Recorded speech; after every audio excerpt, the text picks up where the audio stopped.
changing. We published the first draft of this report in February, and we mentioned very briefly COVID-19 in February. Obviously, if we'd published it in March, we'd have mentioned it a lot more.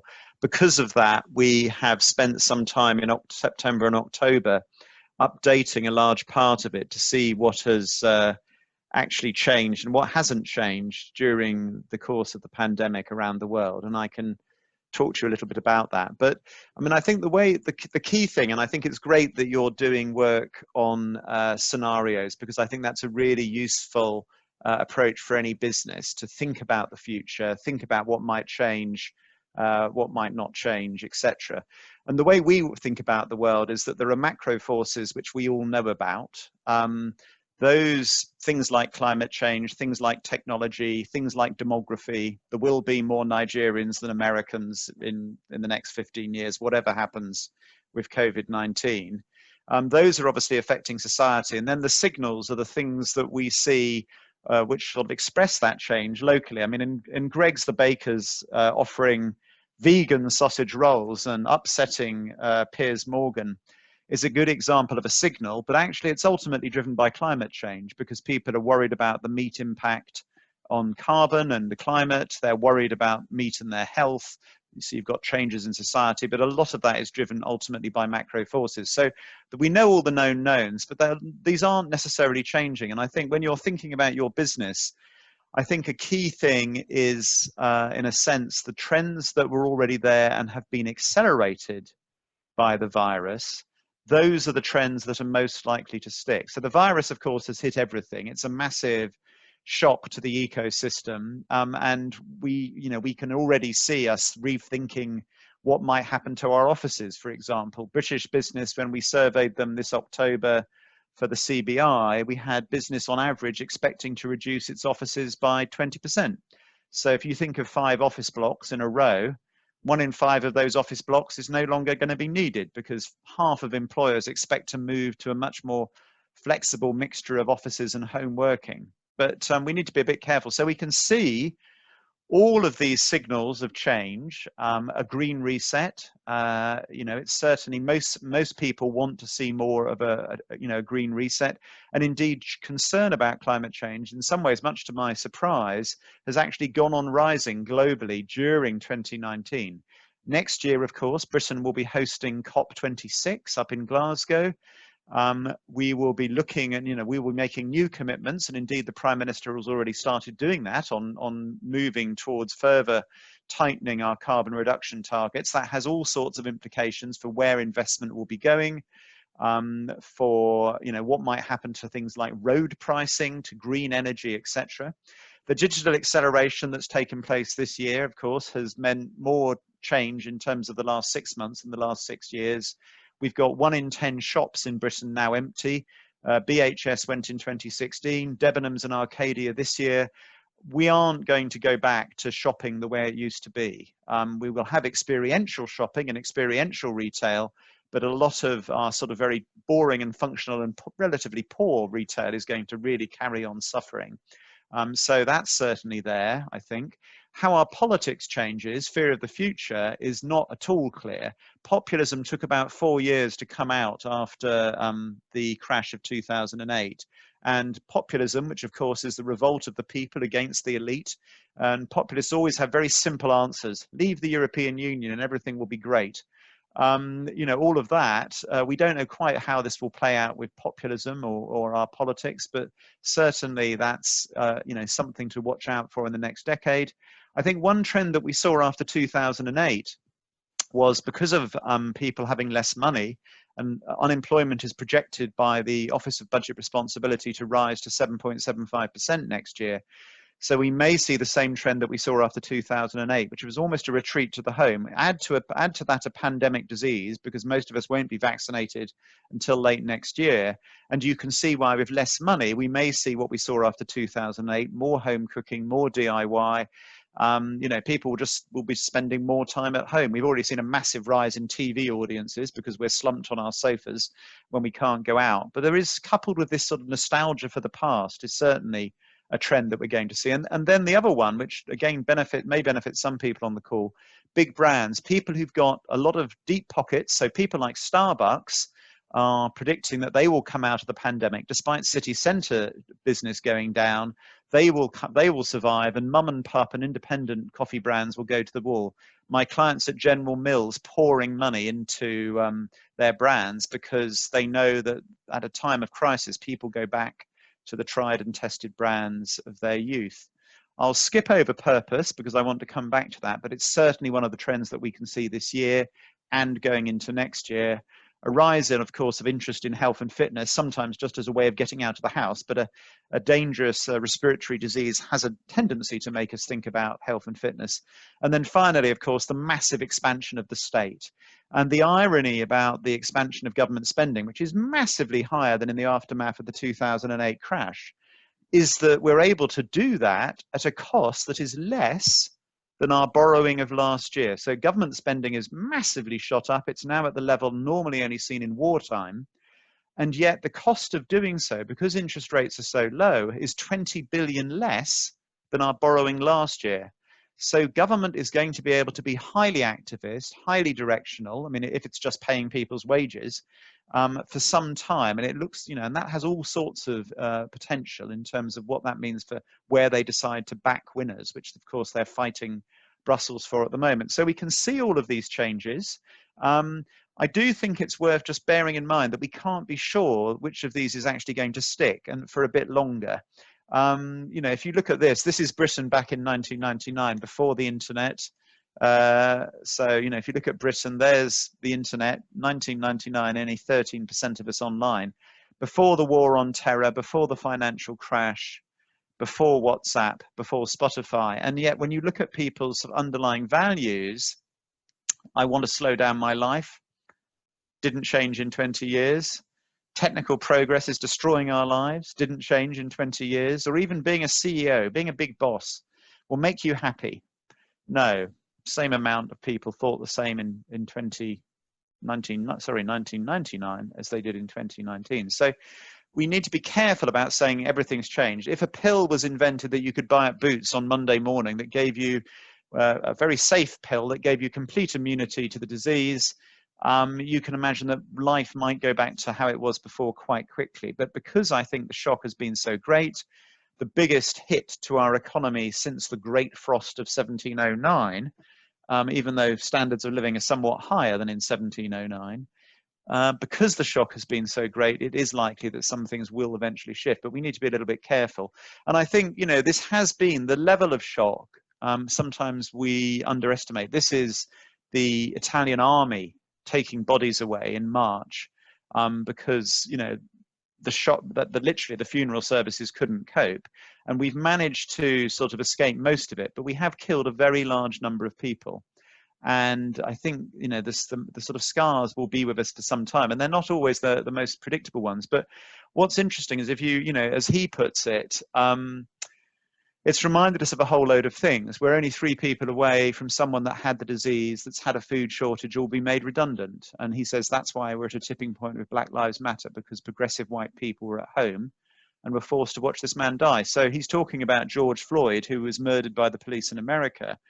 But in Britain, so a long way from America, the level of concern about race relations this year has been the highest we've ever measured, much higher than during the Brixton riots. And 68% of business now say that they are going to do more on diversity and inclusion next year. So if you're running a business and you're thinking about your people, what's interesting is the generational differences.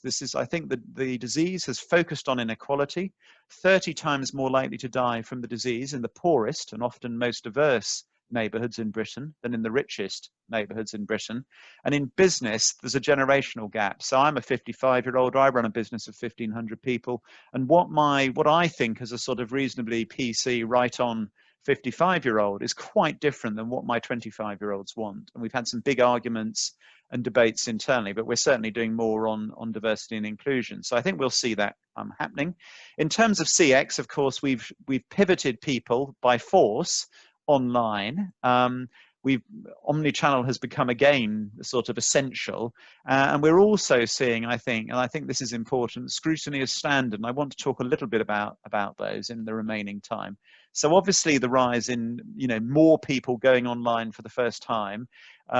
Even last year we had 83% who said they couldn't imagine life without the internet. That will be even more after 2020, and we've certainly seen this this surge in adoption of digital channels. Some of the retail spend, of course, goes down every time. It goes up when we go into lockdown, and it then does go back a little bit after lockdown, but it never goes back to where it was before. So we will certainly, there's loads of people who've tried out e-commerce for the first time and online banking for the first time, and they found it works. So why would you queue up? The banks can use all of these changes to start closing their physical infrastructure in ways that they've wanted to do for years. And I think there are some challenges around how people who've just recently moved on for some of these things and actually started using their phones for more than just posting on Facebook, might have slightly different expectations. Certainly omnichannel for some people is now assumed to be standard. They want to see somebody and talk to them, and not everybody's enjoying the enforced channel shift. So the proportion saying they can get better deals online has been rising and has actually now gone backwards a little bit. Still most people. And interestingly, when we looked at, do you find shopping online more difficult than shopping in traditional stores? Actually, the young are a bit more likely to say that nowadays than they were last year, and it's across the piece. So, and some of that's just because enforced online shopping is slightly different from just doing the bits that you want to do online. And also, of course, there's been huge capacity issues given the surge in demand. So, how we sort out e-commerce still has some challenges, but it's responded magnificently. So have delivery drivers, and we're in partnership with Yodel and others on picking up 10,000 antigen swab samples every day using the courier network. 75% of us now say in Britain that we trust courier drivers and delivery drivers to tell the truth, which is higher than the police. So when they tell you your Christmas parcel is on your doorstep, you have to believe them. Or 3/4 of us will. I think we still face this gap between what bosses think they're delivering, or maybe you think you're delivering, and what customers think. And potentially that might have actually widened a little bit this year. Although overall our work has shown rising customer satisfaction in all sorts of businesses during 2020. And we do think part of that is just that people are a little bit more forgiving during the pandemic, but as it went on, it went backwards slightly. Scrutiny as standard, I think, is a general trend that we've seen driving business. We've got more people this year than ever saying they want to buy brands that reflect their personal values. And if you pay attention to brands like Brewdog, you'll see them making a big thing out of that. But certainly the focus on inequality that the virus has forced on us, and that lockdown making us reflect on our lives and how our societies are, has perhaps heightened awareness of this. And you've got more people than ever saying they want business leaders to speak out on issues. Again, whether all the Remainers want their Leave business leader to speak out on how great Brexit is, or vice versa, is perhaps another matter. Or the racist business leader who supports the Ku Klux Klan in America. I'm not sure we mean him speaking out, but nevertheless, the proportion wanting business to take a stand has gone up. Don't necessarily trust businesses, so there's a tension, but certainly an expectation to see more purpose. And again, our work with CBI shows that British business is saying that it's going to do more on community, it's going to do more on equality, it's going to do more on carbon reduction next year. Very few people say they're going to do less. So as we look to next year, of course, if you'd asked me this in December 2019, I wouldn't have told you about COVID-19, sadly. I would have said that there are a number of black swan events, but of course, I think our tendency as human beings is to employ willful blindness about black swan events. And I think maybe part of your scenario planning might be to build in some of those. One of the ones I'm really interested in now, and again, probably I've got a bias, but is microbial resistance. So 700,000 people died last year, not because of COVID-19 or SARS or AIDS or anything else, but because they cut themselves or got an infection and the antibacterial drugs no longer work because they've developed immunity. We've used them far too freely. And it doesn't take long for a new microbe, as we've just seen, to get out there, but to take us back to Victorian England. It killed Prince Albert. You go into the garden, you cut yourself on a rose, you get an infection and you die. And that's what used to happen before penicillin. So that is a real possibility. And I think a little bit of reflection on some of those things might be a bit more helpful. So we see four sort of scenarios, some with a sort of smoother recovery on the vertical axis, some with a rather more patchy recovery, some with a sort of heightened attention on the right, perhaps where we're thinking about global solutions, how we need, as one united humanity, to deal with things like the virus. Vaccine production has been amazing in terms of how quick it is. And then there's also sort of just protect me, sod everybody else, etc. So depending on which of these, these ways you look at the world, you could see more growth, digital transformation, of course, but not necessarily particularly resilient growth. You could see a very nostalgic regional sort of, we want to just protect us, keep other people out. Still a low touch economy because we need to keep in all sorts of barriers. That means people don't travel as much. Neighborhoods are regenerated, suburbs are regenerated. We've already seen lots of, rent levels in central London are falling, rent levels in outer London and with bigger houses, and house prices where there are bigger houses are going up in southeast England. You could see a world of sort of more transformation. The economy does bounce back. There is still lots more scrutiny, and there's maybe all sorts of ways of reappraising capitalism. You've got Biden in America, maybe you get a different version of Boris Johnson than some of the versions of Boris Johnson you've seen before. Shareholder value, the green recovery with COP26, it's all there. Or you could have just creative destruction, tech-driven innovation, but a low-touch economy. We still have more global shocks, we have more culture war, and of course we don't know. The future, as Anne-Marie's already said, as she's quoting William Gibson, the future's already here, but it's not evenly distributed. So we don't know which of these will happen, but they're all possibilities that we might want to think about. But overall, the main message, I think, from 2020, and you will all have done this in your businesses, you've pivoted incredibly quickly for this new environment. My call center is mostly empty. I've got, vast numbers of people working remotely in ways that I would never have imagined. I'm not going back to the desk farm office that I was operating in January. It's never going to happen. Things will be different, but we still need offices. So I think that adaptability and resilience and flexibility should be something that we look at building into whatever comes next. Thank you very much for your time.